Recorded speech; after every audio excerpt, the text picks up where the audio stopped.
السلام عليكم ورحمة الله تعالى وبركاته. مرحبا بكم في فيديو جديد ووصفات من مطبخ كوثر صديقي. كنتمنى لكم عيدكم مبارك سعيد وكل عام وانتم بألف خير وصحة وسلامة وسعادة يا رب. اليوم غادي نشارك معكم بعض الكوموند ديال الحلوى وديال الطرطة والعشية اللي دوزتها مع العائلة. خليكم مع الفيديو، فرجة ممتعة.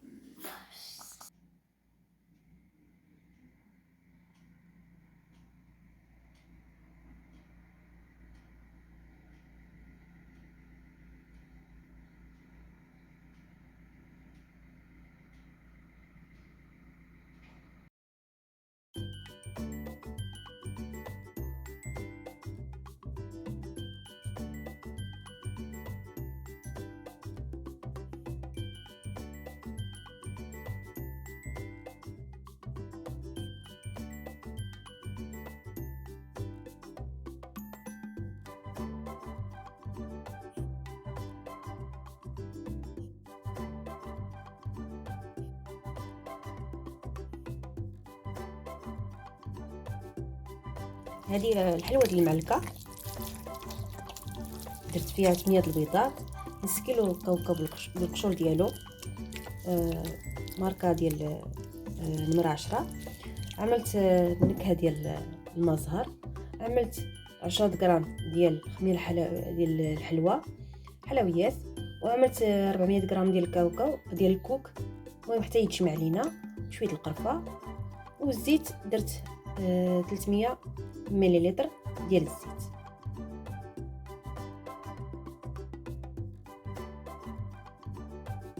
ضفت 10 غرام ديال الخميره ديال الحلويات. دابا غادي نضيف الكوك.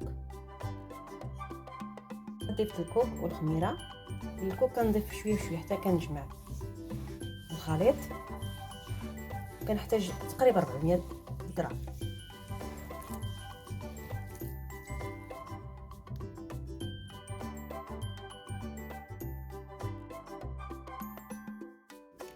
نص كيلو ديال سنيده، ما كنديرش كونفيتير فيها، تعلمتها من احترافيين.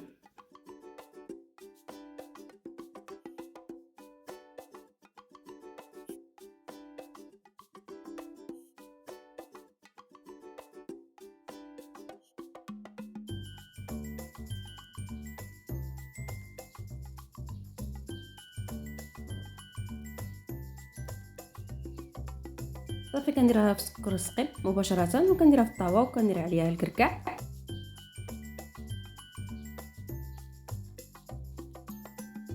هنايا كندير الفرن من الفوق حتى كتشقق، عاد كنديرها من التحت.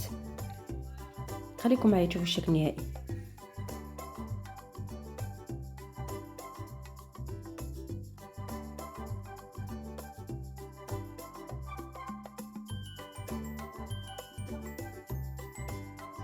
هذا هو الشكل النهائي الغريبه ديال الكوك والكاوكاو المعلكه. حبيبه الجماهير، كنتمنى تجربوها، كتجي لذيذه وكميات كبيره. صافي من ساليت كلشي الكوموند والحلوى، مشيت نعيد مع العائله. بحال دائما كل عيد كنتجمعوا، الله يخلينا بعضياتنا. صافي كل واحد شنو جابت، صافي كندوزو نهار زوين. وخالتي الله يعطيها الصحه وجدت لينا سكسو بالدجاج بالدفايه، كيجي لذيذ. سمحوني شهيتكم. صافي غادي نخليكم مع المقتطفات. ومره اخرى عيدكم مبارك، كل عام وانتم بخير. الى فيديو اخر ان شاء الله.